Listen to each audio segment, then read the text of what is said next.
Espírito de Deus.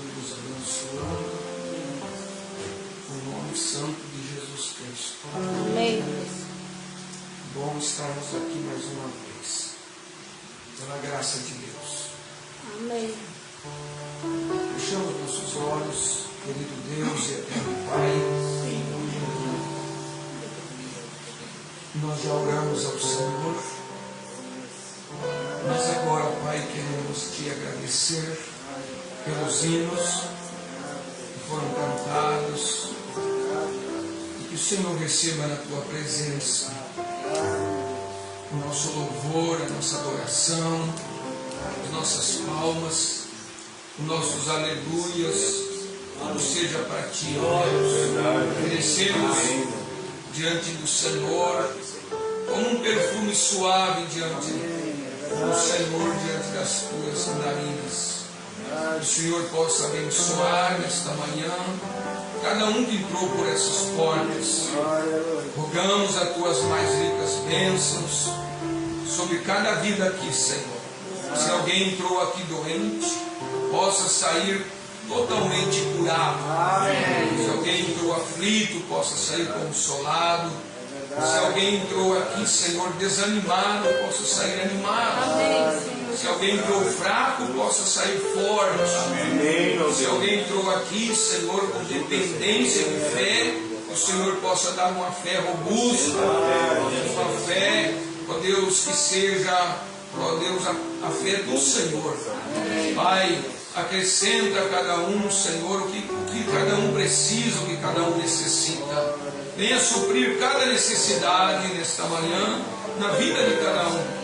Te agradecemos pela escola, pelo domingo, pela chuva e te agradecemos por tudo, meu Pai. Muito obrigado, meu Deus, pela saúde física e a saúde espiritual. Que o Senhor possa, meu Deus, também trazer chuva de bênção sobre nós. Tudo que for tratado aqui nesta manhã, nós possamos, ó Deus, acatar, Pai. Nós possamos absorver como a terra absorve a água, ó Deus, para ela poder trazer os nutrientes para as raízes da árvore, das plantações, Pai. Nós somos a tua plantação aqui, Senhor. E cremos que o Senhor vai fazer algo e vai tratar conosco, vai falar conosco através da palavra. No nome santo de Jesus, nós te agradecemos e rogamos as tuas boas-vindas aqui entre nós. No nome de Jesus Cristo, e oramos por todos aqueles que vão assistir, que estão em casa assistindo, que eles possam ser alcançados pela tua graça, pela tua misericórdia e a tua bondade. No nome de Jesus, nós estendemos as nossas saudações, o nosso carinho a cada um de nossos irmãos, no nome santo de Jesus. Amém. Que Deus acrescente as mais ricas bênçãos dos céus. Amém. Vamos ler o Salmo 119, verso 59. Salmo 119, verso 59. E nesta manhã eu gostaria muito de iniciar aqui um estudo das eras, que ela se intitula A Revelação de Jesus Cristo. Mas eu quero trazer quando nós temos irmãos novos e hoje os irmãos não puderem estar, estão no trabalho. Eu gostaria de trazer este assunto porque sempre tem pessoas novas e eles precisam saber o que é realmente a revelação.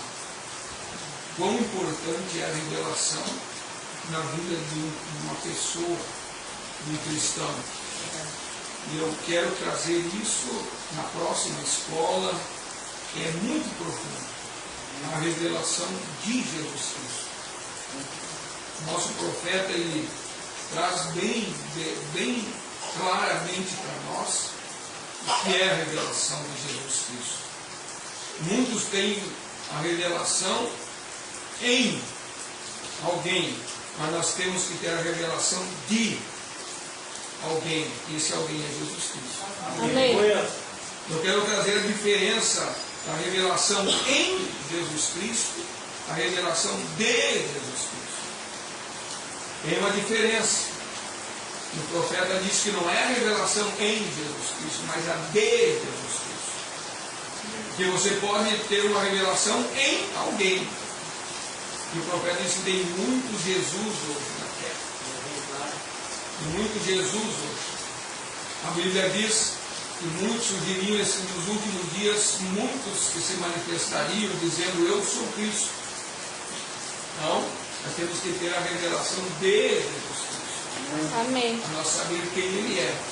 Amém? Amém. É muito profundo esse assunto. Nós temos pessoas novas e precisamos atendê-los. Amém? Amém. A Bíblia diz, Salmo 119, verso 59, considerei os meus caminhos e voltei os meus pés para os teus testemunhos. Que Deus abençoe a sua palavra. Podem se assentar. Chegou para nós essa semana essa mensagem nova, quando considerei o meu caminho. O irmão Branham já é a segunda mensagem, mas com um título diferente. O profeta pregou uma mensagem considerando os meus caminhos, e agora ele pregou quando considerei o meu caminho. Ela é uma mensagem muito sublime essa mensagem, de uma profundeza muito grande, e eu quero estudar ela com vocês nesta manhã. E todos têm as mensagens. E eu, irmãos, eu não creio em alguém que tira a mensagem do povo. Um pastor que tira a mensagem do povo, ele precisa ir fazer uma visita no Calvário, porque ainda ele não teve uma conversão verdadeira. Ele ainda não sabe o que é a mensagem, o que é aplicar a mensagem do povo. O pastor que aplica a mensagem do povo, nas pessoas, ele está aplicando Jesus Cristo nas pessoas. Porque a mensagem é Jesus. A mensagem é Deus, é o próprio Deus. E as pessoas, elas precisam ter a mensagem na vida delas. Não é verdade? Não adianta você ter a mensagem na prateleira, você tem que ter a mensagem no teu coração, na tua vida. E como eu tenho alertado aqui para vocês, irmãos, já tenho dito aqui para vocês, o trabalho do diabo. Deus me deu um dia essa revelação de alertar vocês que o trabalho do diabo nesses dias é tirar a mensagem das mãos do povo, das pessoas. É a única coisa que ele quer conseguir. Se ele conseguir tirar a mensagem do povo, é o meio caminho andado. É o meio caminho andado para ele conseguir o seu objetivo. Porque ele sabe que a mensagem é que vai te levar no rápido. Amém. É que vai te preparar para o arrebatamento. Então ele vai trabalhar nesse sentido para tirar a mensagem do povo diante de vocês. Mas eu quero dizer uma coisa para vocês: vocês têm um pastor que se preocupa com isso, de levar vocês na mensagem. Amém. A se aprofundar na mensagem.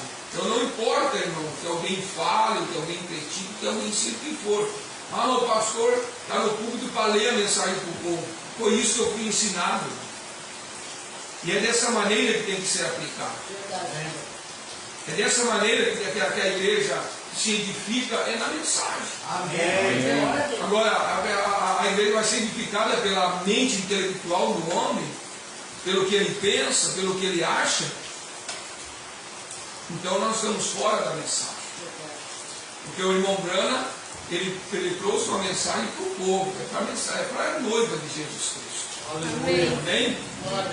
Então, irmãos, eu quero dar aqui, antes de iniciar aqui, 2, 3 minutinhos, são 2 notas aqui que eu quero dar para vocês. Nós estamos já se aproximando do final do ano e nós precisamos aqui, irmãos, fazer algumas reformas aqui na igreja. E eu gostaria de contar com cada um de vocês, a disponibilidade de vocês, para nós podermos começar a fazer isso. Não vamos deixar para a última hora, nós precisamos aqui, vocês podem perceber aqui, ó, mesmo aqui dentro, nós temos aí as lâmpadas que estão sem funcionar. Se o pastor não vir fazer, o irmão Jorge, ninguém faz. Ninguém faz. Então vejam vocês, nós precisamos de pessoas que nos auxiliam nesse sentido. Precisamos de pessoas que chegam e dizem, pastor, o que precisa ser feito? Eu fui no encontro agora no nosso jejum ali, o pastor disse assim, ó, lá para todos que estavam ali, ele disse, eu não levantei um dedo para que essa reunião acontecesse. Não levantei um dedo. Os irmãos que providenciaram tudo, organizaram tudo. E aqui, ao contrário, o teu pastor, se o pastor não faz, aquela telha ali vai fazer aniversário ali que está quebrado. Precisa alguém botar a mão. Se alguém dizer, pastor, não precisa, vai ali e faça. Pega lá e vai e troca. Nós precisamos fazer uma pintura, nós precisamos colocar a cerâmica aqui. Isso aqui está bastante danificado. Nós precisamos lavar as portas, pintar as portas do banheiro. Nós precisamos de gente para fazer isso. Eu conto com vocês, eu conto com a ajuda de vocês. Nós temos bastante coisa aqui para fazer. Nós precisamos organizar. No mar ali temos agora bebês vindo aí, nós precisamos fazer ali alguma coisa ali para que as irmãs possam colocar ali os seus bebês ali. Então a gente precisa de ajuda. E eu quero começar isso logo, fazer isso, porque nós estamos aqui, final do ano, eu quero que tudo isso aqui esteja bem bonito para nós termos a nossa vigília. Então, eu conto com vocês. Amém. Amém? Precisamos de auxílio, precisamos de ajuda.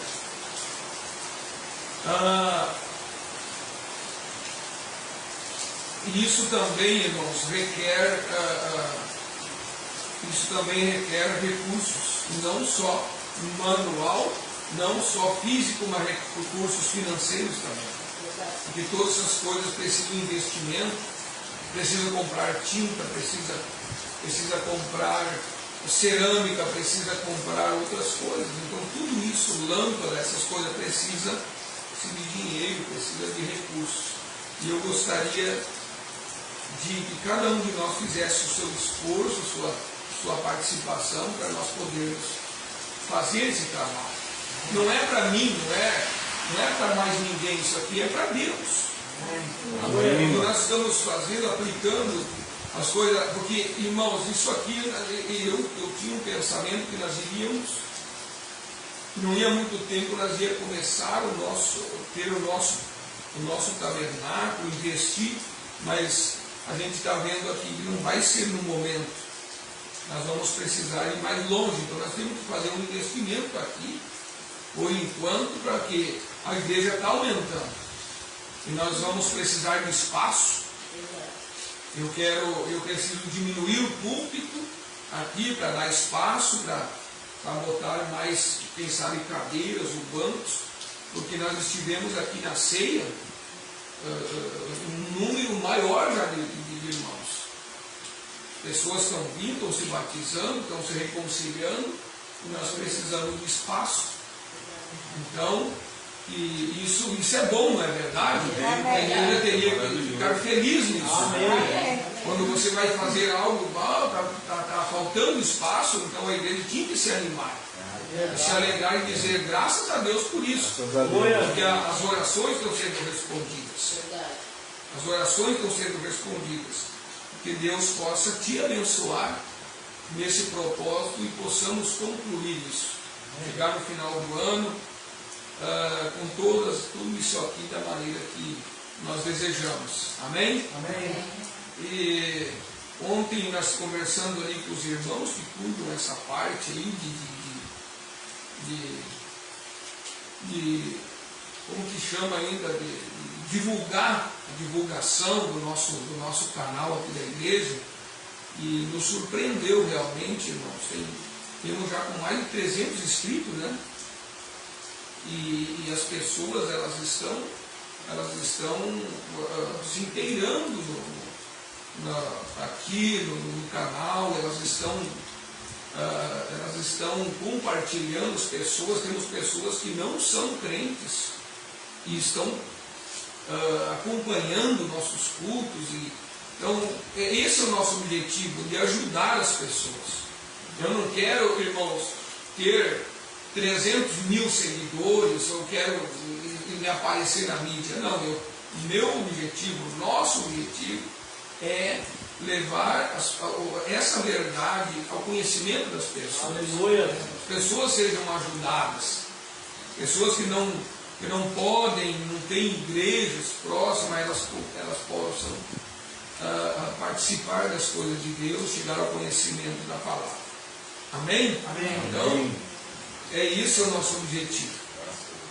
E, irmãos, no outro final de semana aqui, no outro sábado, vai ter aqui um culto, né, de jovens, que vocês já possam ir se preparando. Eu creio que é dia 25, sábado, dia 25, não no próximo, no outro, dia 25, no próximo agora vai ser dia 18.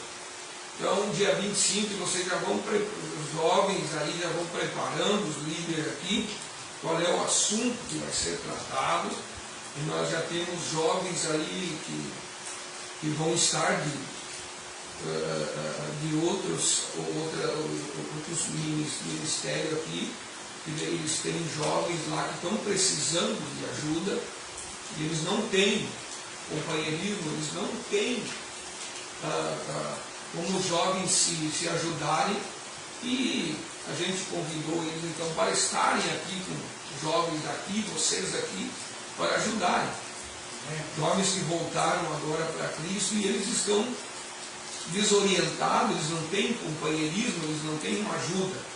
Então eles estarão aqui, que nós possamos ser uma ajuda para esses jovens. Amém. Amém? E possa ser preparado algo aqui, que possam eles participar, cantar, louvar a Deus e ter uma participação de todos. Amém? Amém. Então essa é o nosso desejo que nós temos. O desejo que nós temos de fazer isso. Amém? Amém. Todos estão dispostos a ajudar? Amém. Colaborar, cada um de vocês colaborar, para que vocês possam participar. Amém? E também ficou bem definido aqui então a escolinha das crianças, né? Escolinha das crianças aqui, também no outro domingo vai ter a escolinha das crianças. Então, porque vimos aqui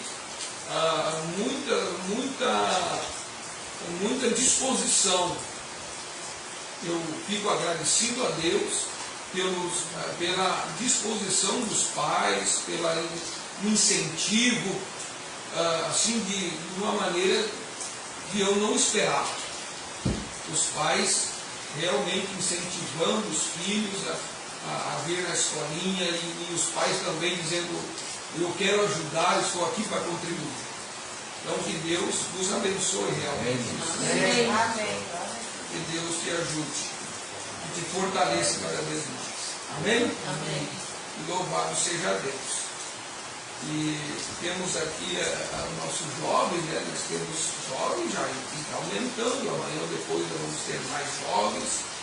Os que estão vindo estão crescendo. A Estherzinha já está crescendo, a Sarinha já está se tornando uma mocinha, né?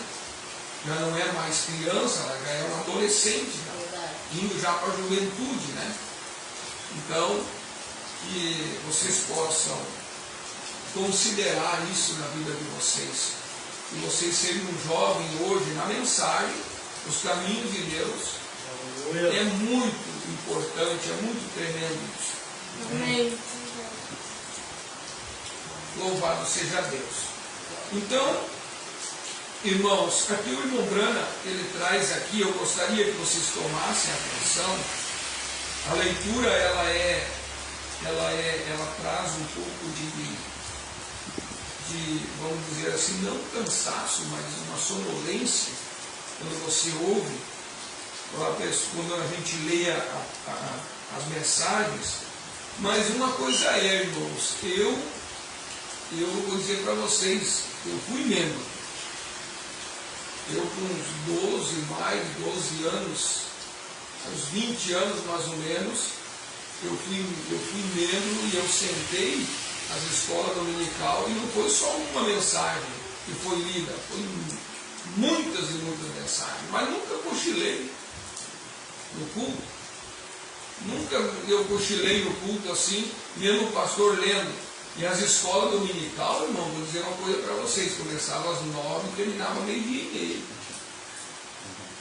As escolas não era como nós aqui, quando é 20 para as 11, as pessoas já estão olhando no relógio, já estão preocupadas que hora não vai terminar. Se passar das 11, vou dizer uma coisa para vocês, o sinal vai pegar.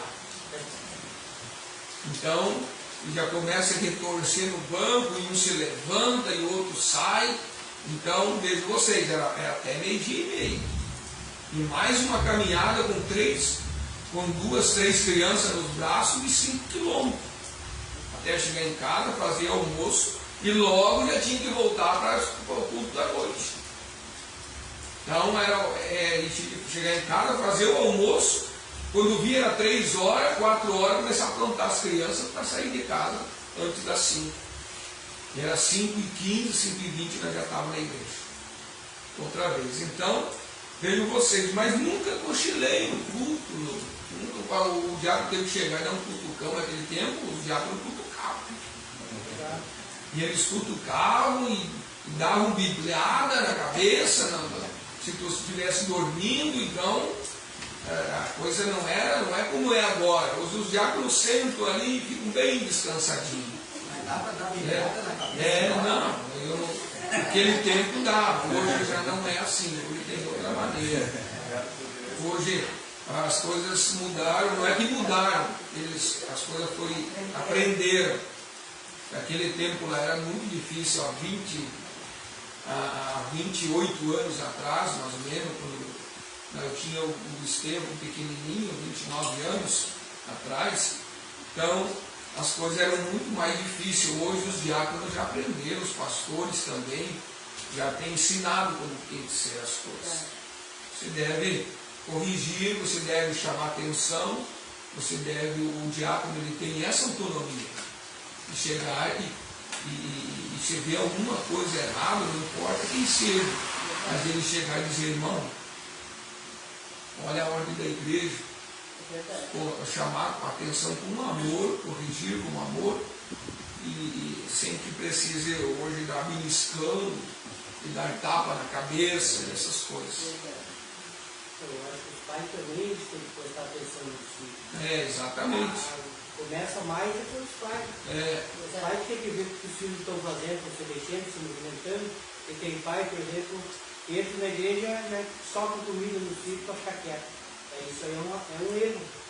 Exato. Por exemplo, quer comer, tira lá fora, come, se alimenta, depois não está dentro. O pai que tem que começar a ver isso aí. Exatamente. Então essas coisas assim precisam ser vistas, mas o diácono está aí para cuidar dessa ordem, cuidar da ordem da igreja. Ele é o policial, ele tem ali autoridade para fazer aquilo. Ali dentro da igreja ele é uma autoridade. Depois do pastor ele é autoridade para chegar ali e ver qualquer coisa errada, ele pode vir ali e chamar a atenção. E não tem que ninguém ficar de beiço caído, não. O diácono me chamou a atenção, não vou mais na igreja. Isso é uma criancice sem tamanho. É verdade. Entende? Então vejo vocês.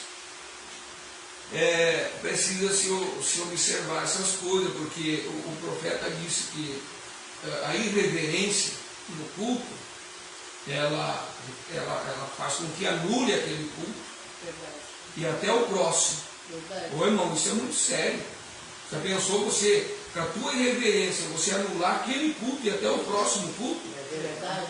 Então, aí você vir na igreja, daí perdeu aquele, perdeu até o próximo, pela tua irreverência.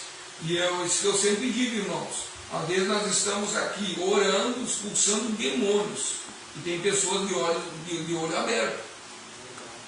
Já pessoas já disseram, pastor, já vi pessoas que o pastor está orando e as pessoas olhando de olho aberto. Irmãos, isso é uma irreverência sem tamanho. O profeta, aconteceu isso na igreja do irmão Brana.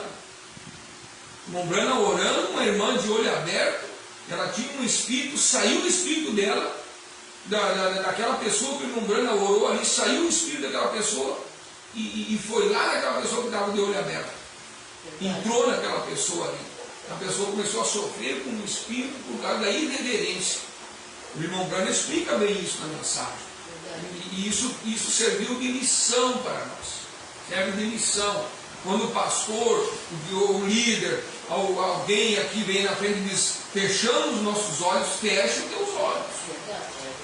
Fecha os teus olhos, porque ali é tratado ali, irmãos, ali está se tratando com espíritos. Ali o pastor ele está expulsando demônios ali de dentro. Mas o líder está orando para a introdução do culto. Mas ele está orando, irmãos, nós estamos aqui combatendo espíritos que entraram aqui.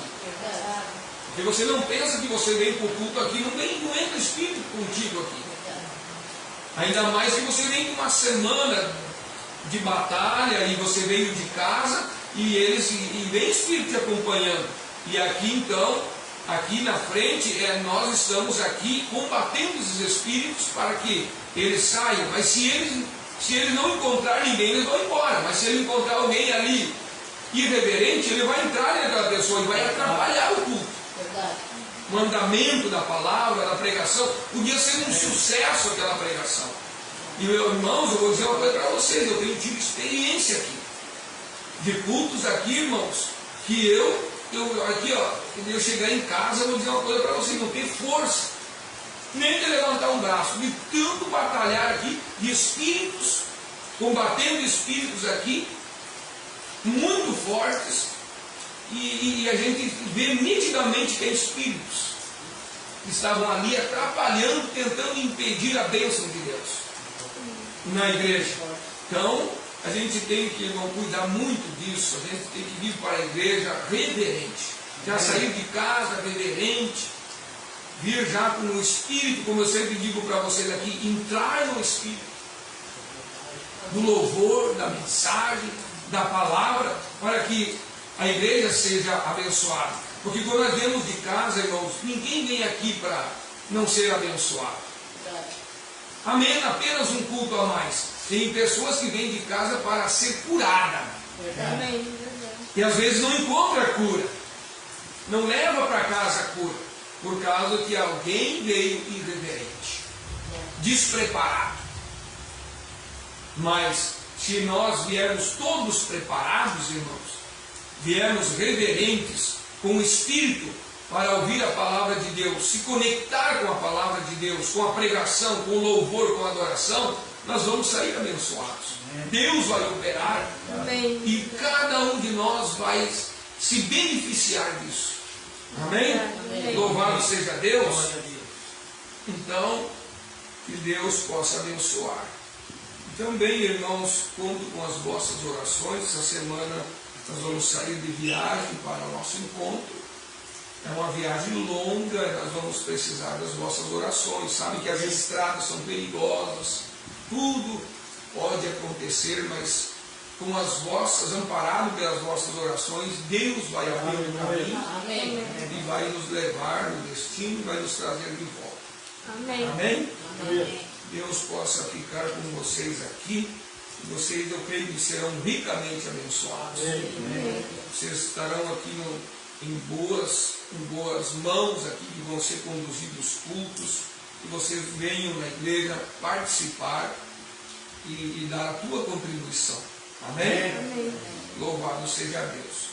Então o profeta ele inicia aqui, irmãos, eu vou começar do verso 13, se você quiser acompanhar a leitura, nós temos ali as mensagens, você pegue ali a mensagem e acompanhe, para que você possa ver ali, o irmão pode distribuir a mensagem ali, depois você já vai na secretaria ali, dá o teu nome, você vai pagar ali a tua mensagem, seja o que for, mas você já tem a tua mensagem.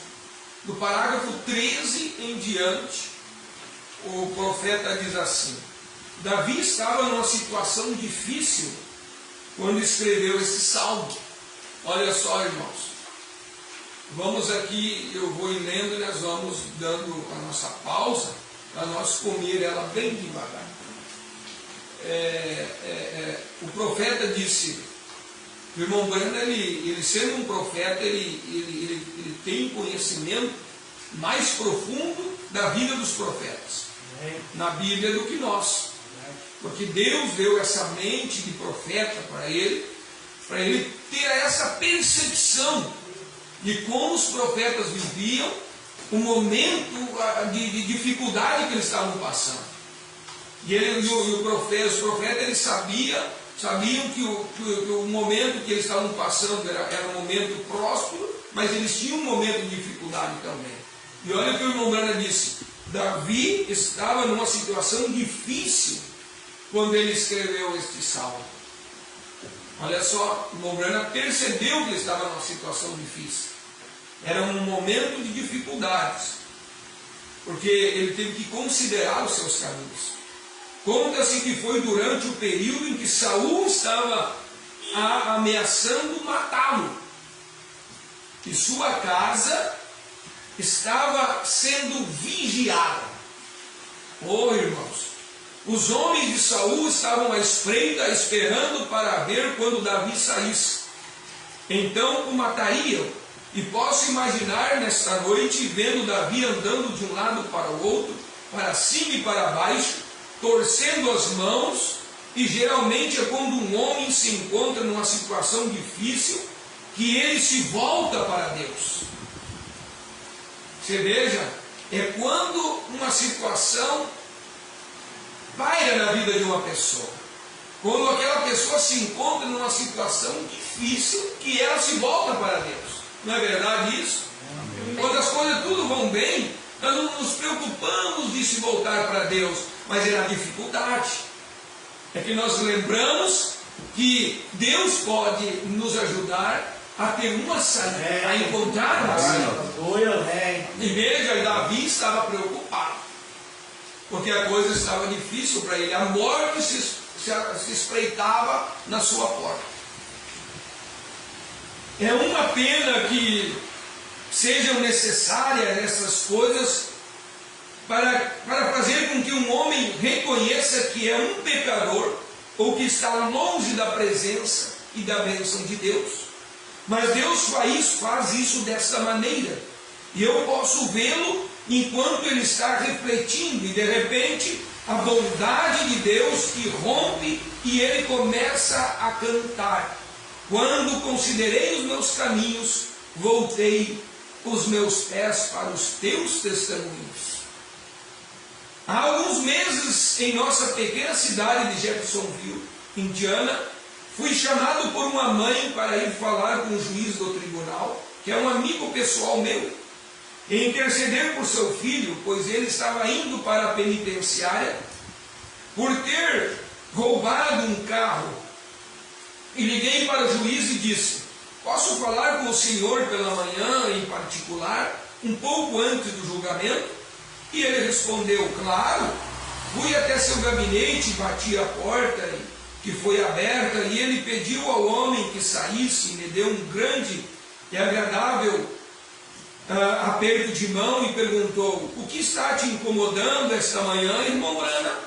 E eu respondi: juiz, eu gostaria de lhe perguntar uma coisa, sabendo que o Senhor vai se apresentar algum dia diante de um juiz justo, e eu sei que o Senhor tem que ser honesto em suas decisões, segundo o melhor de seu conhecimento. Mas o rapaz que o Senhor vai julgar em alguns minutos, a mãe me chamou ontem à noite e disse que seu filho chorou em seu ombro e disse: mãe, se Deus me deixar sair, eu servirei todos os dias da minha vida. O juiz olhou para mim e disse: Billy, sabe de uma coisa? Eu nunca mandei o homem para o presídio que não quisesse ser um pregador antes de sair. Veja, é quando estamos numa situação difícil que começamos a pensar em Deus. É uma pena que tenhamos que fazer as coisas dessa maneira, mas é assim mesmo. As pessoas, elas só pensam e se preocupam em servir a Deus, em buscar a Deus quando elas estão nessa situação. Às vezes as pessoas, elas esperam para se lembrar de Deus quando elas estão numa penitenciária. Porque elas não pensaram antes. Porque elas não se preocuparam antes de conhecer a Deus, de se voltar para Deus, antes que essas coisas acontecessem. Porque se elas tivessem preocupado antes, Deus os livraria. Elas não teriam esse intuito, essa intenção de transgredir a lei, de cometer alguma coisa ilícita.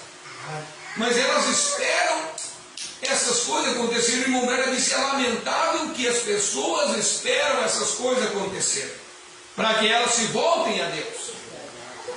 Não é verdade isso? É lamentável essas coisas, mas a gente vê, é isso mesmo. O profeta disse, o 16: quando Israel se viu em problemas por ter abandonado a Deus, por ter ido após ídolos e feito coisas que não deveria fazer, então eles se voltaram para Deus e clamaram, sacrificaram ovelhas e animais e clamaram dia e noite por misericórdia. Por que, irmãos, esperar chegar a esse ponto? E então o estranho é que, como aconteceu com Israel, assim acontece com a igreja hoje. Deus vem em seu socorro, e então depois que tudo passa, eles se esquecem de tudo.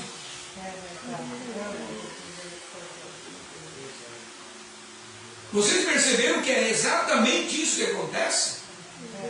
Que as pessoas, vocês veem quantos pedidos, irmãos, chega na plataforma para ser orado. As pessoas, quantas pessoas que nós já oramos aqui que estavam condenadas à morte? Agora, poucos meses atrás, teve uma mulher, não é, irmão Marines, irmão Jorge? Pedido chegou aqui, a mulher estava morrendo de câncer. Deus a curou completamente.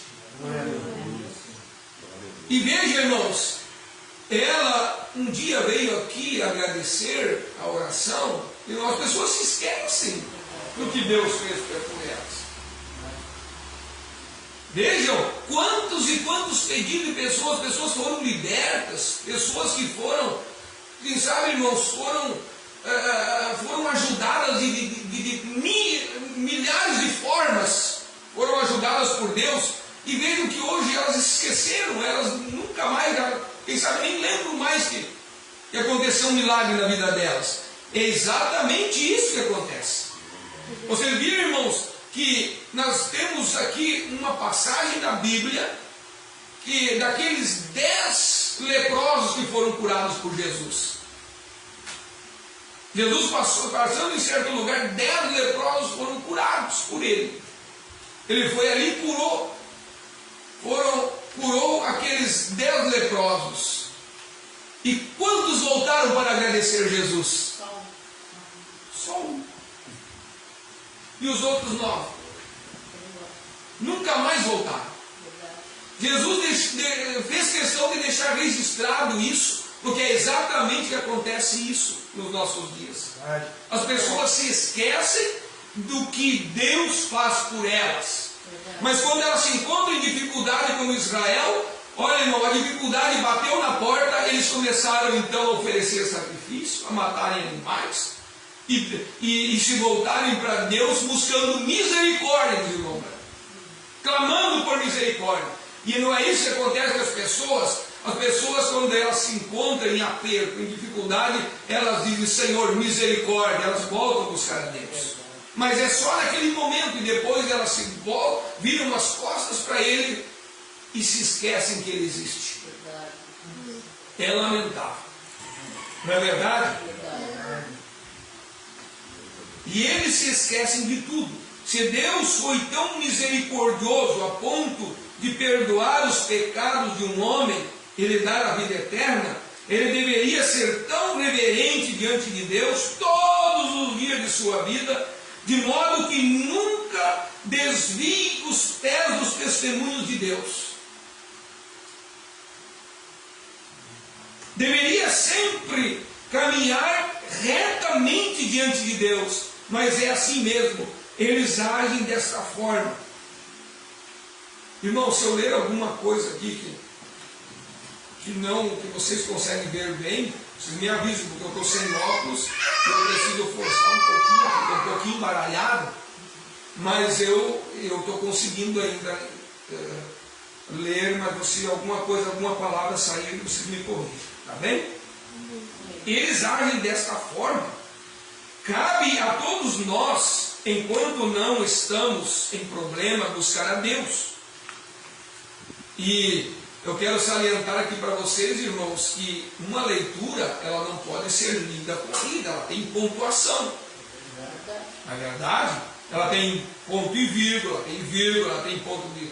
ela tem trena, ela tem ponto de exclamação, tem ponto de interrogação. Então precisa se observar.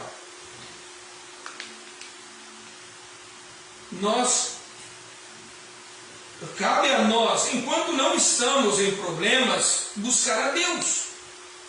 Não é bom esperar até que entremos numa situação difícil para então buscar a Deus. É melhor encontrá-lo agora. Pois está escrito que ele é socorro bem presente na hora da angústia. Aleluias! Louvado seja Deus!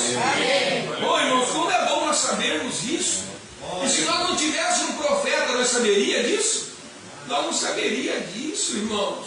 Nós estamos aprendendo nesta manhã. Olha só que escola abençoada. É verdade. Irmãos, eu sinto o Espírito de Deus. A presença de Deus. Veja só, é melhor buscar, encontrá-lo agora. Pois está escrito que ele é o socorro bem presente na hora da angústia. Quer dizer, se você clamar agora, Deus te responderá agora. Amém. Veja, seja num momento bom ou difícil, clame a Deus, busque a Ele. Porque se você buscar, irmãos, na hora boa, Deus vai te responder na hora difícil também. Amém, meu Deus. E eu quero, irmãos, contar com Deus na hora boa e na hora difícil. Lembre-se de uma história.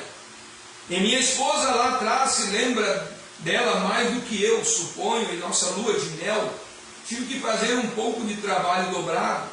Enquanto estávamos em nossa lua de mel, como só tínhamos um pouco de dinheiro, então eu a levei a Nova York para ver as cataratas do Niágara. Enquanto estávamos lá, fui caçar numa manhã, deixei-o em um pequeno abrigo e eu me considerava um índio hábil demais para me perder na floresta. E eu me distanciei, dizendo a ela que voltaria a uma certa hora. E ela era uma jovem da cidade, nunca em sua vida havia estado nas montanhas. E eu disse, asse algumas batatas no fogo, e nós teremos batatas assadas, e com sal e pimenta, e coloque-as em um pequeno pedaço de manteiga. E eu disse, vamos fazer um verdadeiro jubileu, estarei de volta às 2 horas. E coloquei minha mão na cabeça de Billy, que naquela época era apenas um garotinho de 5 anos, e saí pela floresta, vagando pela gigantesca floresta, e eu estava seguindo a trilha de um urso. E depois de algum tempo, notei algo do outro lado do cume. E atravessei o outro cume, e depois outro, e desci até o fundo, que é chamado dos gigantes. Fiquei nas montanhas Adirondack, e atirei em um veado enorme, e disse, Esse é melhor do que o urso. E agora vou voltar para casa. Enquanto percebi, as nuvens de tempestades estavam baixas, e eu disse, bem, vou descer nessa direção.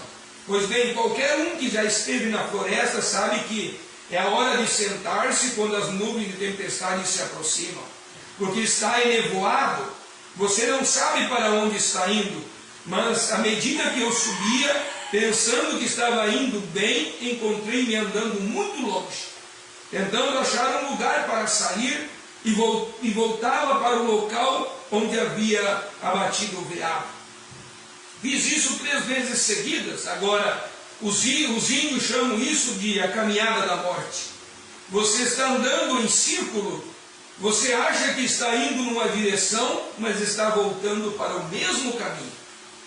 A tempestade já estava ocorrendo, e a neve estava caindo, e eu pensei, o que posso fazer agora? Tenho uma esposa e um garotinho nessa floresta que nunca estiveram numa mata em toda a sua vida, e eles vão morrer esta noite.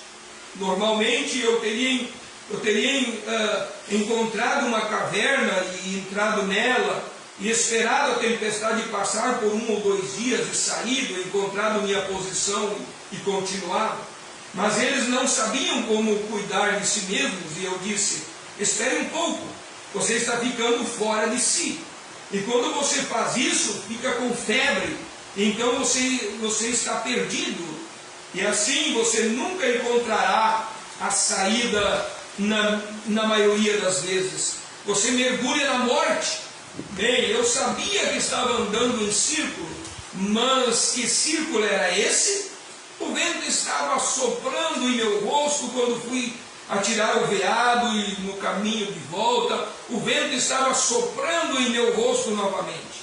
Desse modo eu não conseguia distinguir as direções gerais, porque o vento estava girando com força na copa das árvores.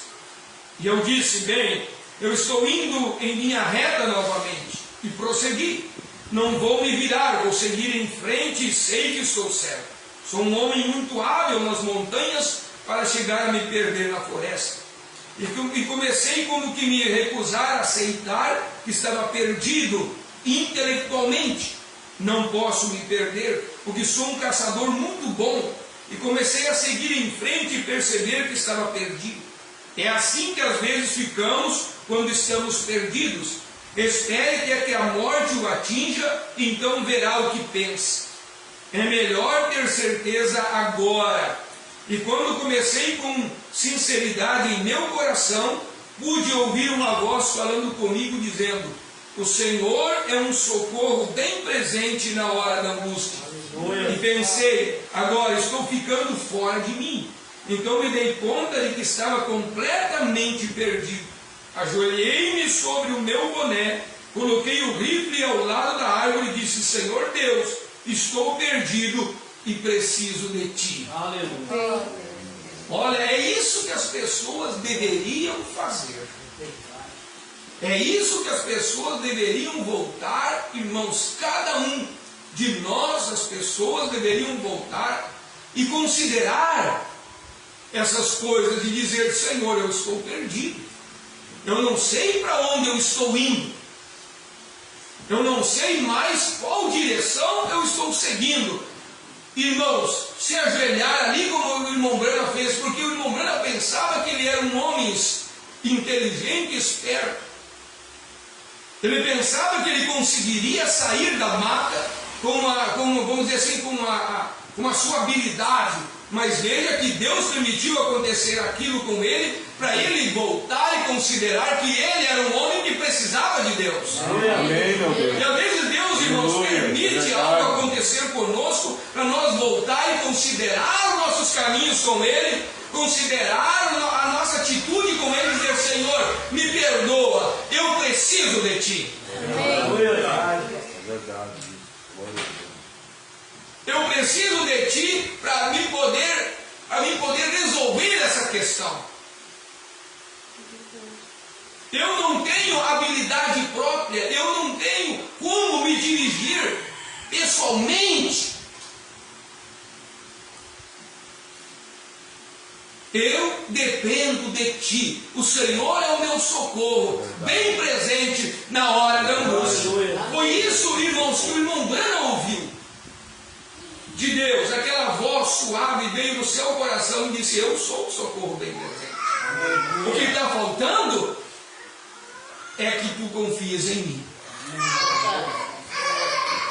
Muitas vezes, irmãos, acontece fracasso em nossa vida porque nós não confiamos em Deus.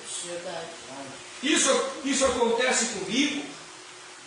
Muitas vezes, irmãos, eu me encontro em fracasso porque eu não tenho confiado como deveria confiar em Deus. E isso aqui é para mim nesta manhã.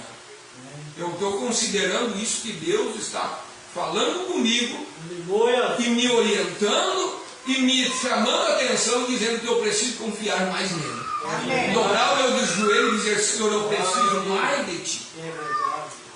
Aleluia. O 22. E quando me levantei e disse: agora vou direto novamente. E quando dei 2 ou 3 passos, uma mão se apoiou em meu ombro e eu me virei para ver o que era. Bem, o tempo de ver as nuvens se dissiparem e ver a torre em cima da montanha Huricane. E eu estava indo em direção para o Canadá e o Senhor me fez voltar para a torre. E eu peguei a direção exatamente no sentido daquela torre. Chorei e gritei louvores a Deus, porque eu sabia que Ele havia voltado os meus pés para o caminho certo. Aleluia. Novamente. Aleluia. Esse foi um grande momento para mim, mas não foi nem a metade do que foi um dia, quando Ele voltou o meu rosto para o Calvário, quando eu estava perdido. Jamais poderei esquecer aquele momento, que possamos vir enquanto estamos no nosso juízo perfeito. Aleluia. Oh, irmãos, olha que o irmão Branham louvou a Deus, ele gritou, ele glorificou a Deus. Quando Deus virou o rosto dele, ele viu aquela torre, porque ele estava na direção certa. Deus estava levando ele de volta para a cabana onde ele tinha deixado a sua esposa e o seu filho. Aí ele disse: mas muito mais quando ele virou o meu rosto em direção ao Calvário. Aleluia! Glória a Deus. Louvado seja o teu nome. E ele fez eu ver, nós ver, irmãos, que nós estávamos perdidos e fomos encontrados. É verdade. E ele nos levou na direção certa, de volta lá para onde nós deveríamos estar. É lá, irmãos, o lugar onde nós reclinamos o nosso coração, a nossa cabeça, irmão, na cruz do Calvário. Aleluia! Louvado seja o teu nome, Senhor. Glória a Deus! Glória ao teu nome, Senhor. Aleluia! Obrigado, Senhor. Louvado seja Deus! Louvado seja Deus. Que possamos vir enquanto estamos em nosso juízo perfeito. Há algum tempo, um rapaz de cor entrou correndo na reunião, quando a chamada do altar estava sendo feita. Ele veio de fora e ele se aproximou e disse: quero me tornar um cristão esta noite. Bem, com certeza, sempre ficamos felizes em ver isso. E declarou: a razão pela qual eu quero me tornar um cristão é que eu tenho sido um andarilho. E continuou: eu estava vagando por aí uma vez, e lá na floresta do norte. E concluiu: eu fiquei sem dinheiro. E contou: eu fui contratado por um acampamento madeireiro, onde havia uma mulher idosa de cor que cozinhava, e eu ia ajudá-la a lavar os pratos e assim por diante, para conseguir dinheiro suficiente para o meu sustento. E relatou: dormíamos em um pequeno quarto nos fundos, com um grande pedaço de lona para separar a parte da minha. E prosseguiu: certa noite, com a cabeça embaixo da coberta, fui despertado por vozes que falavam alto da minha janela. E tirei a cabeça debaixo da coberta e contou. Ouvi um homem dizer: Jim, vamos voltar para a cabana o mais rápido possível, porque podemos ser varridos completamente para a eternidade nos próximos instantes, pois aquele tornado está vindo nessa direção. E disse: então não pode deixar de admirar quando pulei para a janela e olhei e vi aquela longa nuvem em forma de funil e uma constante explosão de trovões e relâmpagos. E vi quando os relâmpagos iluminavam as árvores sendo arrancadas e aquela grande e longa cauda de serpente vindo bem em direção à nossa cabana. E ele contou, e eu vi a lona batendo, e a senhora idosa disse: filho, venha para o meu lado, tem uma lanterna acesa aqui, relatou. Fui até lá e ela perguntou: você é um cristão? Respondi: não sou um cristão. E ela perguntou: você já orou alguma vez? Respondi: não, nunca orei.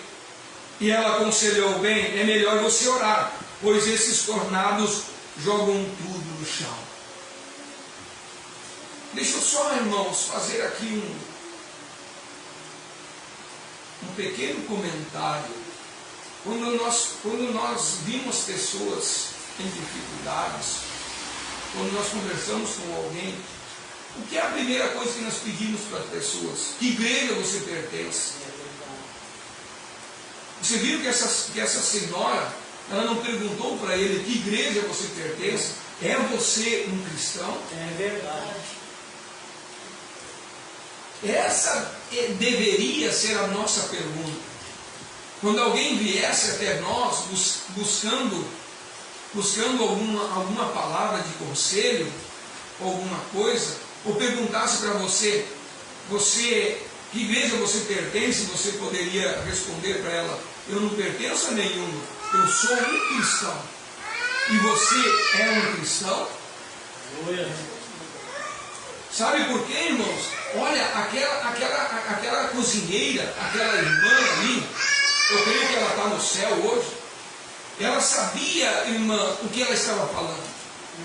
Ela sabia o que ela estava fazendo ali, e ela sabia que ela era uma cristã. Por isso que ela perguntou para ele: é você um cristão? Porque ela sabia que se algo acontecesse ali, era o cristianismo que iria resolver a coisa. Mas se não fosse cristão, se não fosse um cristão, irmão, ele estaria perdido para sempre. É verdade. Você está entendendo?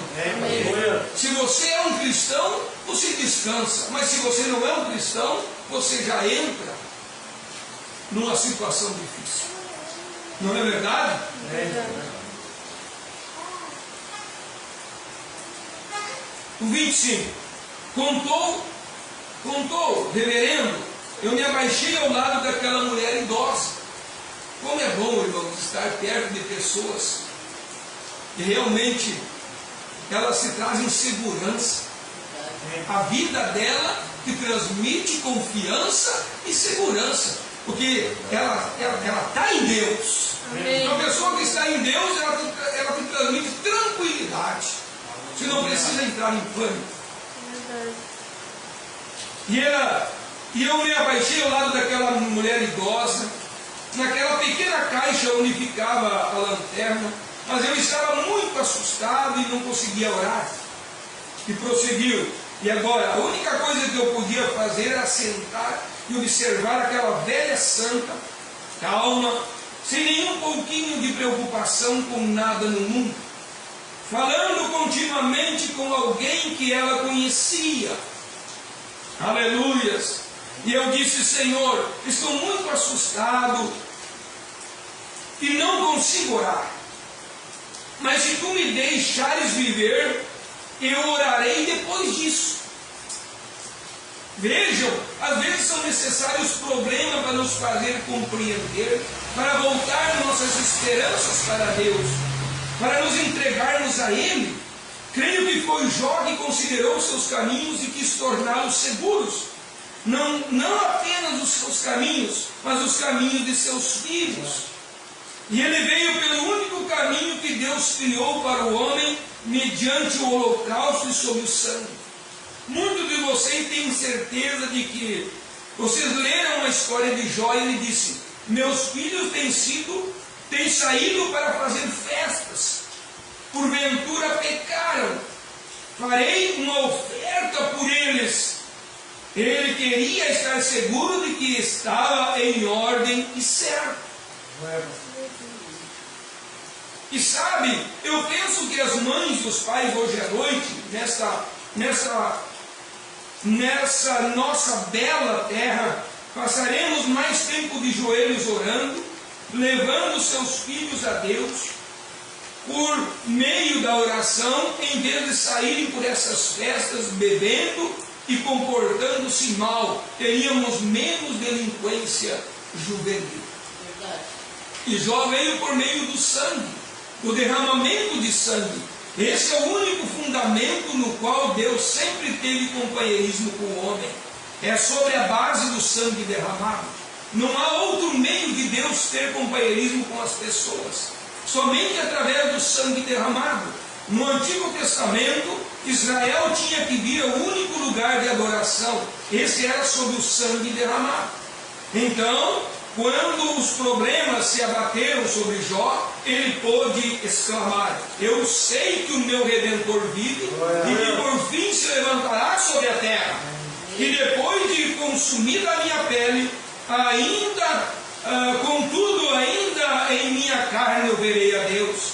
Ele pôde exclamar: ainda que ele me mate, nele esperarei. Porque ele sabia que a caminho. Por quê? Porque ele sabia que a caminho se voltar quando estava em apuros. Amém? Amém. Louvado seja Deus. Então veja, irmãos, quando Jó,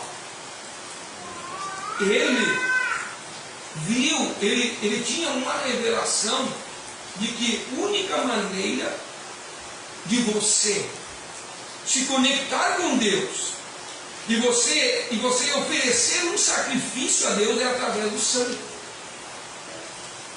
É o único acesso que dava a Jó a Deus, era através do sangue. E veja que ele, quando seus filhos saíam para as festas, para as diversões do mundo, o que Jó fazia? Ele ia e oferecia o holocausto. Ele oferecia o sacrifício de sangue a Deus. Por quem, irmãos? Pelos seus filhos. Porque ele dizia: Senhor, se eles por acaso pecarem, fizerem algo de errado diante de ti, o que não é certo, Jó ia antes e oferecia um sacrifício a Deus pelos pecados dos seus filhos. E, irmãos, e isso não acontece conosco? Se você tem o teu filho no mundo, irmão, o que você tem que fazer é orar a Deus. Oferecer o teu sacrifício diante de Deus, a tua oração, e oferecer a tua vida diante de Deus, e dizer: Senhor, eu confio em Ti. Amém. Que o Senhor poupe a vida deles, que eles não venham a cometer um tal erro grave, que eles venham se perder sem Ti aqui nessa terra. Que você possa levá-lo diante de Deus através do sangue, que é o único meio que aproxima o pecador de Deus. É o sangue. Aleluias! E veja que Jó teve a percepção. E ele ali, irmãos, diante daquela situação, ele levantou os olhos ao céu e disse: eu sei que o meu Redentor vive. Glória a Deus. Glória a Deus. E que mesmo essa pele será comida pelos insetos,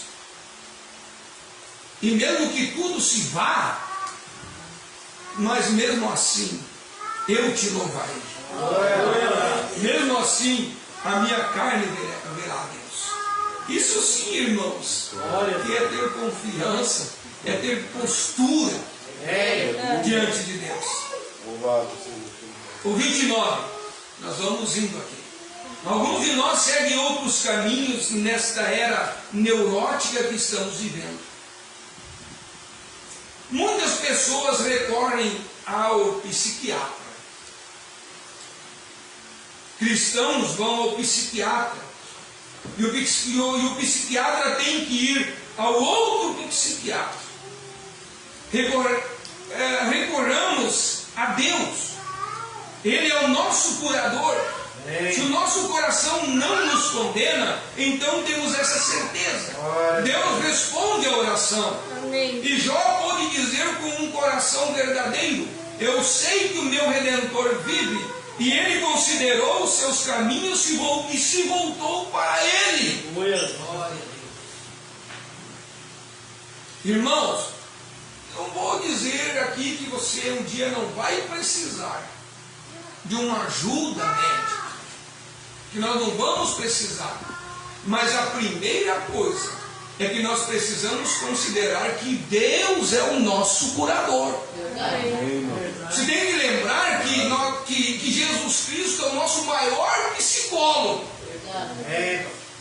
Se você fazer uma consulta com Jesus, Ele vai te dar o melhor conselho. Mas se você consultar com um psicólogo aqui da terra, você vai ver o conselho que Ele vai te dar.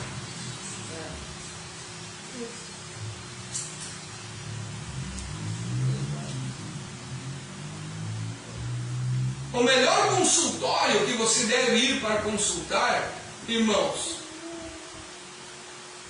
é o céu. É o melhor consultório que você deve ir para consultar. É o céu. É ali onde você vai encontrar esse psicólogo, esse psiquiatra, que vai te dar a receita para você ser livre de toda essa situação, daquela condição que você se encontra. Aleluias? Amém. No 30, Davi, depois de ter cometido um erro e tomado a mulher de Urias, o Eteu e a bela Betseba iria ser o pai do filho dela, e depois de ter feito com que o seu valente marido fosse morto na batalha. Mas quando o profeta Natã veio e lhe revelou os seus pecados, então Davi considerou os seus caminhos e se arrependeu em pano de saco e cinza. Essa é a maneira de se voltar. Deus o ouviu. Deus sempre ouvirá um homem e uma mulher que volte os seus caminhos para o seu testemunho. Davi era digno de morte e pronunciou sua própria morte, mas Natã declarou: certamente não morrerás, pois ele sabia que Davi conhecia a Deus. Ele sabia que ele havia agido mal, ele havia desonrado a mulher do seu irmão. Irmão, Deus, Ele conhece o teu e o meu coração. E conhecia também o coração de Davi. Ele sabia que Davi tinha errado. E Deus não passou a mão por cima do pecado de Davi. É verdade. Porque era Davi, um homem segundo o seu coração. Deus não disse: porque é Davi eu vou simplesmente deixar por isso mesmo. Não, Davi pagou centavo por centavo daquilo que ele fez, do seu pecado. Mas veja uma coisa, irmãos, que Deus, Ele olha os dois lados. Deus está olhando e considerando as duas coisas. Davi pecou, mas Deus conhecia o coração dele. Davi simplesmente se arrependeu, ele chorou, irmãos, ele se abateu. Você leia na Bíblia ali, que a Bíblia diz que Davi, irmãos, pranteou. Ele foi, irmãos, se lançou com o rosto em terra, rasgou os seus vestidos, jogou cinza sobre a sua cabeça, lamentou e se arrependeu diante de Deus, e Deus considerou aqui. Deus, Ele te perdoa, Ele perdoa, mas você vai colher as consequências. Você vai colher aquilo que plantou. E veja que Davi colheu centavo por centavo, grão por grão daquilo que ele plantou. Mas ele foi livre do seu pecado. Porque o profeta chegou e disse: tu não morrerás. Ele não foi morto por causa da misericórdia e a mão poderosa de Deus. Que Deus poupou a vida dele. Mas, veja bem, que Deus, Ele te leva você ao juízo. Amém. mas Ele te perdoa. Louvado seja Deus por isso. E Davi foi perdoado por Deus. Por isso, irmãos, que às vezes nós cometemos algum deslize, algum erro, e nós pensamos que Deus não é capaz de nos perdoar. Mas se você vir ao altar, você correr e dizer: Senhor, lamento, choro, me perdoa, não era isso que eu gostaria de ter feito, não era isso. Tu sabes que o meu coração não tem coragem de fazer isso. Deus vai, mas considera o teu erro, ou aquilo que você cometeu, e Deus te perdoa. Esquece aquilo. Aleluia. E você continua a caminhar. Glória a Deus. Amém? Louvado seja Deus por isso. Amém. 31. E eu me pergunto nesta noite, eu não diria isso, mas talvez haja outro Davi assentado aqui hoje à noite e seja tão culpado quanto Davi foi. Quando você apaga a luz à noite, vê o rosto do seu irmão, o homem cuja esposa querida você desonrou, cujo lar você destruiu, cintilando no lado da parede, ou alguma mulher vê o lar da mulher que ela destruiu ao fugir com o marido dela, isso deve levá-lo ao arrependimento, em pano de saco e confissão. O que a igreja precisa nesta noite é de uma confissão e de se corrigir para voltar aos testemunhos do Senhor Deus. A misericórdia, perdão, parece que isso deveria perseguir as pessoas, pois sabemos que estamos caminhando hora após hora em direção à morte, porque continuamos com o egoísmo, ganância, impiedade e nossos olhos nas coisas do mundo. É tempo de nos voltarmos para o testemunho de Deus. Quando considerei o meu caminho, voltei os meus pés para os testemunhos, para os teus testemunhos. Veja, foi o profeta Jacó que agiu mal e mentiu para o seu pai cego, por causa de uma primogenitura.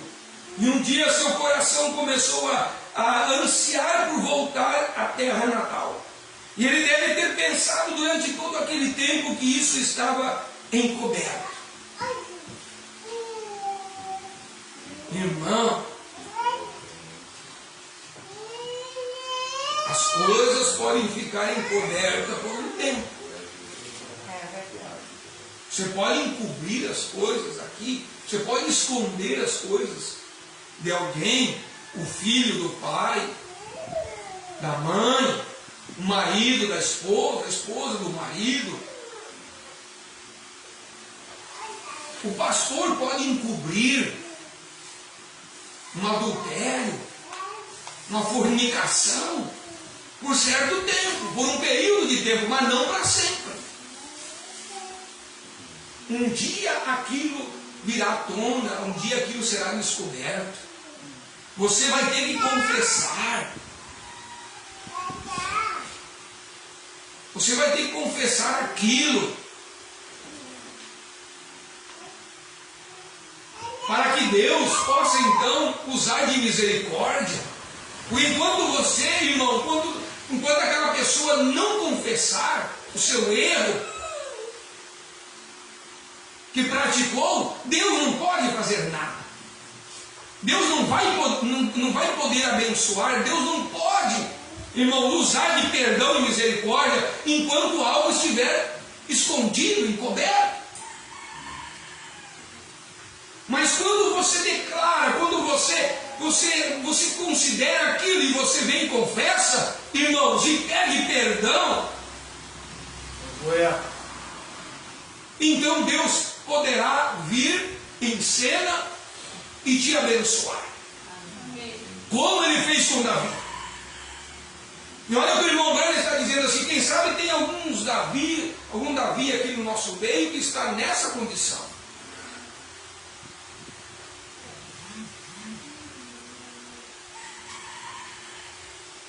Por que, irmãos? Por que Deus ele trouxe essa mensagem para nós nesse dia? Será que Deus não está interessado em fazer com que nós consideremos alguma coisa que precisa ser considerada.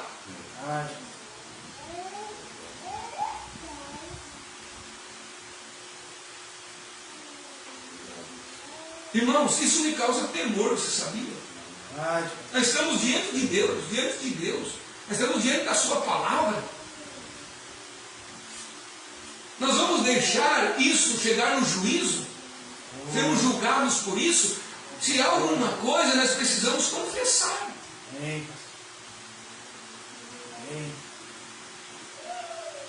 Enquanto temos o sangue de Jesus Cristo em nosso favor, enquanto esse sangue, ainda há poder nesse sangue para pagar, para dissipar tudo isso, irmão, dissipar tudo, porque o sangue de Jesus Cristo, ele dissipa todo o pecado. Glória a Deus. Não é só uma partezinha, não é só uma metade, não, ele apaga tudo. Glória.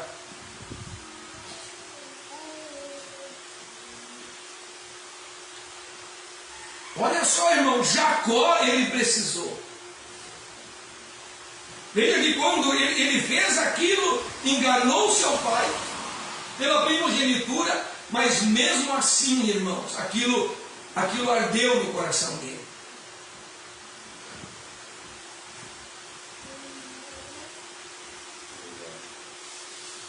Mas quando começou a se aproximar de casa, ainda no 32, né? Ele ouviu que Esaú estava vindo para encontrá-lo. Então ele refletiu sobre suas práticas enganosas. Irmão, quando a morte vai chegando, as pessoas começam a refletir naquilo que elas fizeram de errado. Aquilo começa a vir diante delas.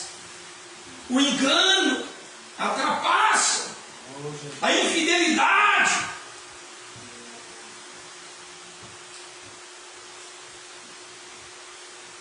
E orou a noite toda do outro lado do rio. E quando ele refletiu sobre como havia enganado seu irmão, isso o levou a orar a noite toda. Deus sabe que é disso que a igreja precisa. Talvez nós, irmãos, eu vou dizer uma coisa para vocês aqui, ó. Eu dou graças a Deus pelo profeta William Branham. Aleluia. Quantas vezes, irmão, nós pregamos, os pregadores pregam, Jacó foi no vale de Jaboque porque ele queria o Espírito Santo, porque ele era um eleito, porque isso, porque aquilo. Irmãos, olha aqui o que o irmão Branham disse.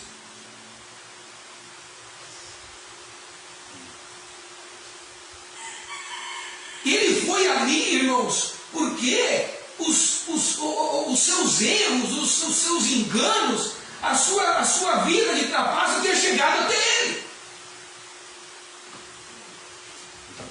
E ele precisava considerar aquilo. Ele precisava fazer alguma coisa para que a vida dele voltasse a ser normal. Para que ele pudesse ter uma vida normal dali em diante, um cristão livre daquelas culpas, daquelas condenações. Ele precisou descer ao vale de Jaboque. Irmãos, olha o que precisa acertar as coisas com Deus. Ele precisava acertar as coisas com Deus. Ele precisava acertar as contas com Deus. Antes que fosse tarde demais. Vocês viram que o irmão Branham, irmão, ele vem clareando as coisas para a gente. Coisa que a gente não sabia, o irmão Branham vem e traz tão claro. Aleluia. Eu já tinha lido isso, quantas vezes passagem de Jacó. Eu já li acho que umas 3, 4 vezes. Irmão, eu considerava assim, bom, Jacó, ele foi ali porque ele queria o Espírito Santo, ele queria ser mudado, tudo dá certo. É verdade isso. Mas veja, irmãos, que ele teve que lutar porque ele entrou em dificuldade. Ele não podia mais caminhar mais além da vida, daquele momento. Ele não podia ir mais além, porque a vida dele estava desarrumada. porque a vida dele não estava de acordo com Deus. Irmão, nós queremos que a nossa vida vá de vento em polpa, que nós vamos bem, se a nossa vida não está certa diante de Deus. Tem coisas que precisam ser acertadas e nós queremos ir atropelando, queremos ir empurrando com a barriga, queremos ir... Meu Deus, irmão, não vai funcionar. Nós não vamos conseguir chegar aonde nós queremos chegar.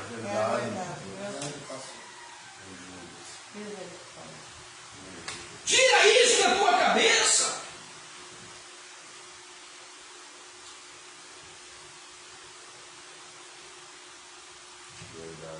Jacó viu que ele já tinha ido longe demais com aquela situação.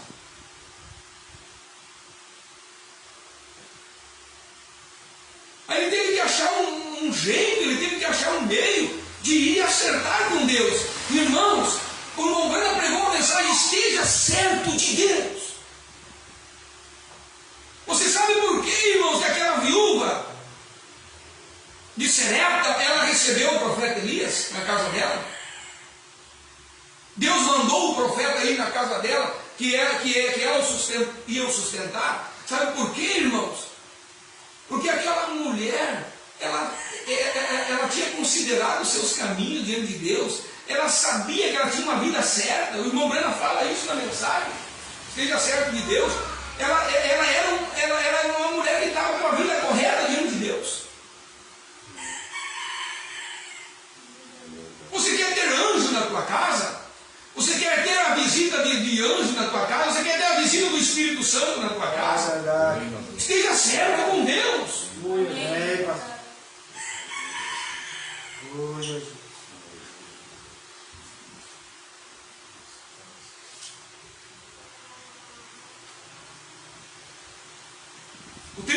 O 33, né? O profeta disse: é disso que a igreja precisa. Lembro-me. Eu já estou terminando, eu vou ler mais uns 2 parágrafos para nós concluir aqui. Mas eu não estou tão assim, sabe? Eu queria ir o dia todo. É verdade. Irmão, de tão saboroso que está isso aqui. É verdade, amém. Meu Deus, irmão, tem pessoas que, eu não sei como é que tem pessoas que têm coragem de dizer assim: ó, eu não preciso da mensagem do irmão Branham.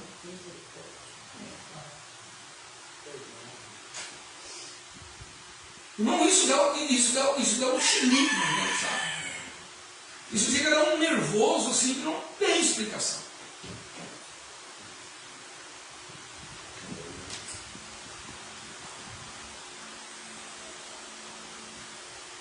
Se eu chegar a ouvir isso, irmão, da boca de alguém, ou de um ministro, eu sou capaz de chegar e pegar ele e procurar ele. Meu colega pastor, se ouviu isso de um colega dele, ele se levantou e disse: eu tive vontade, mas vocês me conhecem, eu tenho sangue quente. Eu quase que fui e peguei no colarinho dele e disse: eu só disse para ele: rapaz, o que você está fazendo? Olha o que você está dizendo.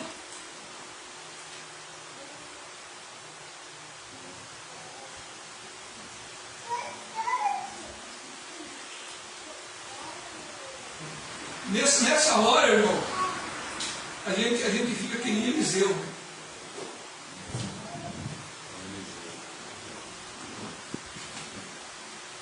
A gente fica que nem Eliseu. Eliseu era um profeta, irmão. O que ele falava acontecia. Ele era o Eliseu, o velho Eliseu, né? E vindo aqueles meninos lá zombando dele, ele simplesmente disse: ó, chega para vocês. 2 ursas saltaram do mato e destruíram 42 crianças. Aí depois, mais lá da tarde, Eliseu estava na casa dele, lá bem tranquilo. De repente chegou Josafá e o filho de Acabe, Joram.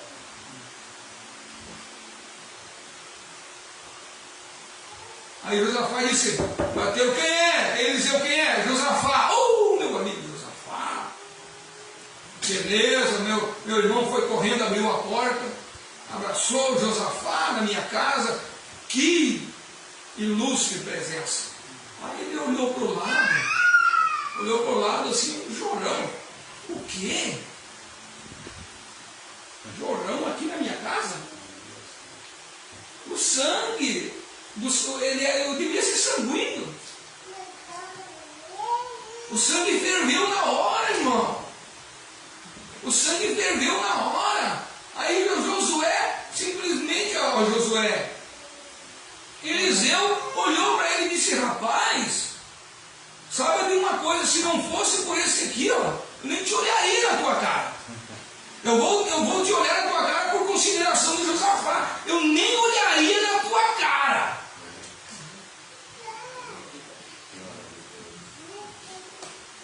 Ô irmãos, tem hora que Eliseu, o sangue de Eliseu bate na gente. Aí irmão, ainda para ajudar, Eliseu disse assim, ó, começa a encavar aí. Assim, pega o picão aí, a coisa, e começa a encavar valetas aí, buraco aí, que isso aqui vai encher de água. Porque eu vim aqui na casa desse homem e ainda me botar para trabalhar. Vai fazer. Aí, ó, começa a encavar. Irmão, ele era profeta.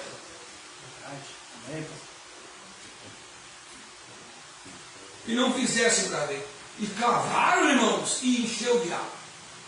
Ele disse: tal hora do dia vai encher de água isso aqui. Porque Eliseu sabia que ali por baixo passavam os canais de água. Fontes de água que enchia tudo aquilo ali. Ele disse: então cavem valetas aí, buracos, valas que vai encher de água. Aí Jorão não gostou muito não. Eu vim aqui ainda trabalhar, levar um xingão desse. E ainda ter que trabalhar é difícil, né? Então vejam vocês, irmãos. Olha só que coisa mais abençoada que é a palavra de Deus. Amém. Onde é que eu parei agora? 33. Lembro-me de quando a igreja costumava a convocar uma reunião de oração de toda a noite. E quando o sermão era proferido, não havia um olho seco na igreja. Todos choravam e clamavam diante de Deus. E hoje parece que a coisa é tão relaxada que as pessoas simplesmente continuam vivendo da maneira que querem e ainda se dizem cristãos. E eu me pergunto se não estamos nos aproximando de casa. É melhor considerarmos nossos caminhos e voltarmos aos nossos pés para os seus testemunhos. Só mais o 34.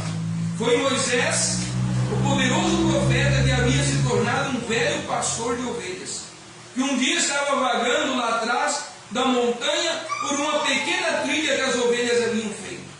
Talvez fosse muito familiar para ele, mas aquela manhã foi um pouco diferente das outras. Parecia haver algo ao seu redor, sabe? Jesus disse uma vez: se estes se calarem, as pedras clamarão. Eu me pergunto se os anjos não estavam pregando para ele. De repente, ele começou a refletir em seus caminhos, em como havia fracassado na vida e tentado encontrar segurança enquanto o seu povo estava em escravidão. Deus permite que o coração de cada pregador aqui presente tenha esse peso de responsabilidade.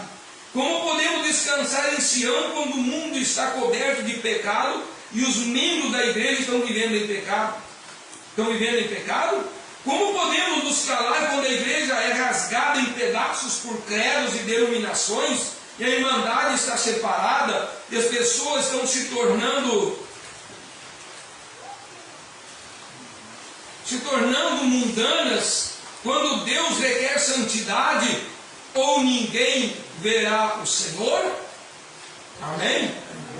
Louvado seja Deus. Louvado seja. Irmãos, eu quero parar por aqui, mas tu vê que as pessoas não leem a mensagem porque são relaxadas.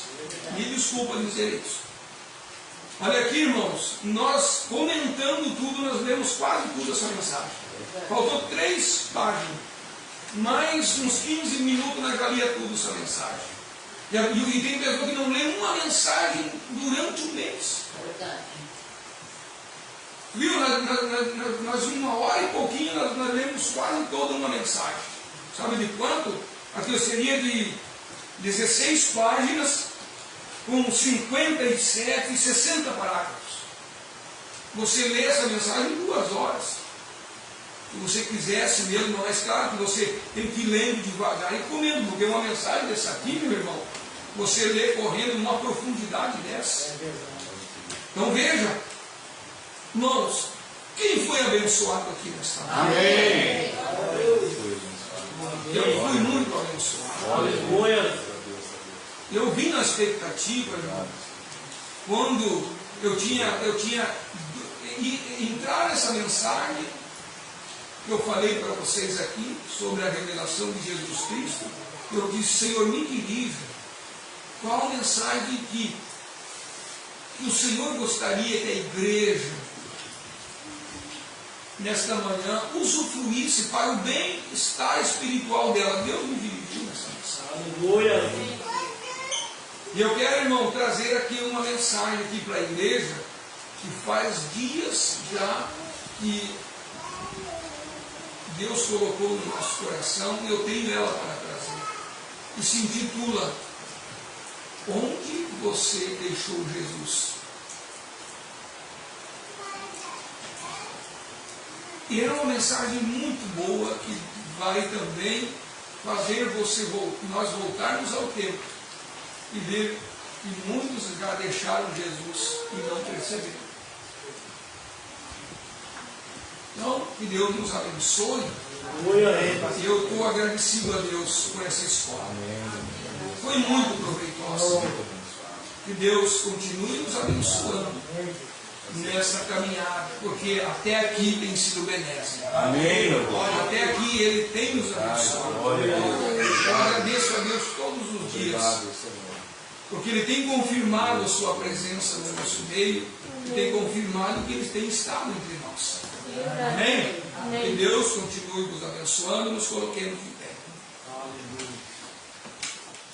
Feche teus olhos e vamos orar. Querido Deus, amado Pai, eu quero te agradecer, meu Deus, por tudo que o Senhor tem realizado no nosso meio. Obrigado, Jesus, pela inspiração que o Senhor nos deu de trazermos essas profundezas, essas pepitas de ouro, diamante. Isso aqui é muito mais caro do que todo o ouro do mundo, do que a prata, do que todas as riquezas do mundo, Pai. Porque isso tem muito mais valor do que qualquer outra coisa. Para mim, eu considero isso, Pai. Porque isso é a riqueza de Deus para a igreja. É a riqueza de Deus para a tua noiva. Oh, Pai querido, muito obrigado, Senhor. O Senhor tem nos abençoado na explanação dessa palavra. O Senhor tem inspirado.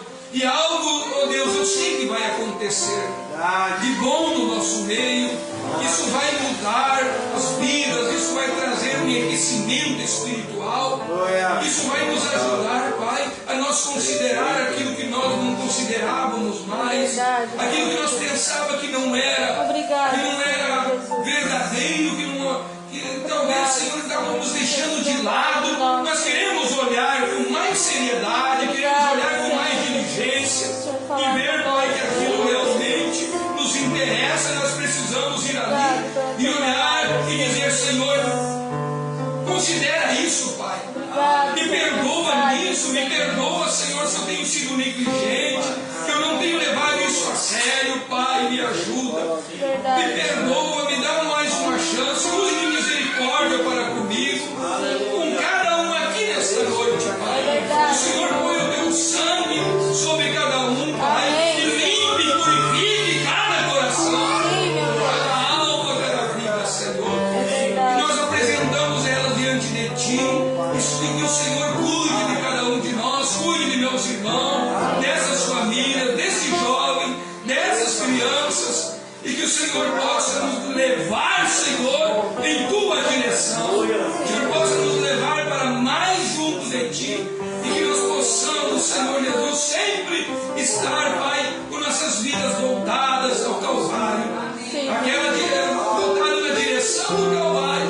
Porque ali, como disse o irmão Branco, que nós, um dia o Senhor voltou as nossas cabeças para essa direção. No nome santo de Jesus Cristo, nós abençoamos esses irmãos, esse culto aqui, Pai. Nós te agradecemos e nós entregamos tudo em tuas mãos. E que o Senhor nos aperfeiçoe para a tua glória. Nos dê um domingo abençoado. Ó Deus, um domingo ó Deus, na tua presença, na paz do teu doce Espírito. Em nome de Jesus Cristo, nós te agradecemos por tudo para a tua glória. Amém e amém. Deus nos abençoe. No nome de Jesus Cristo, cumprimento de teu irmão, quarta-feira, às 19 horas, todos estejam aqui. E domingo que vem, às 18 horas, se Deus permitir. Até lá. Amém.